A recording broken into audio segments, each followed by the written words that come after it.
Hi hello sister base எல்லாருக்கும் வணக்கம். So இன்றைக்கி 10th குழந்தைங்களாம் எக்ஸாம் எழுதுகிறாங்க. அவங்க எல்லாத்துக்குமே ஒரு வாழ்த்துக்கள் சொல்லிடுங்க. ஸோ ஸ்ட்ரெஸ் இல்லாமல் அனுப்பிவிடுங்க. பேரண்ட்ஸ் எல்லாருமேவும் நல்லபடியாக குழந்தைங்க எழுதிட்டு வரட்டும்.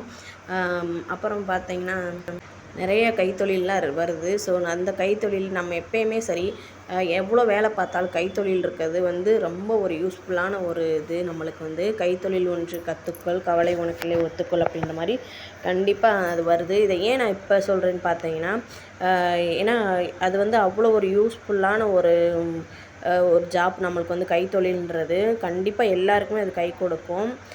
அதனால தான் ஏதாவது ஒன்று கற்றுக்கோங்க. கண்டிப்பாக சின்ன சின்ன வேலையை கற்றுக்கிட்டிங்கனாலே நம்மளுக்கான ஒரு நல்ல பெனிஃபிட் அதில் கிடைக்கும். இப்போ அதன் மூலமாக தான் நம்ம நிறையா பேர்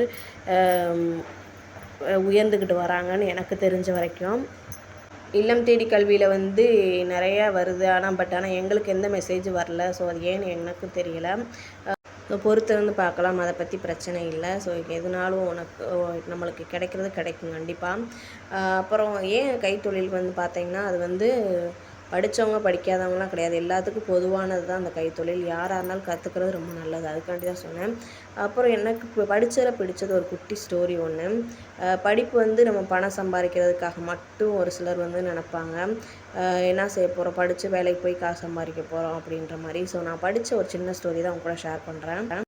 ஆபிரகாம் லிங்கன் அடிக்கடி படிச்சுக்கிட்டே இருப்பார். ஸோ அறிஞர்கள்லாம் சேர்ந்து கேட்குறாங்க, ஏன் நீங்கள் அடிக்கடி படிச்சுக்கிட்டே இருக்கீங்க, படிக்கிறதுனால என்ன பணம் கொட்டுன்னு கொட்ட போகுதா அப்படின்னு சொல்கிறாங்க.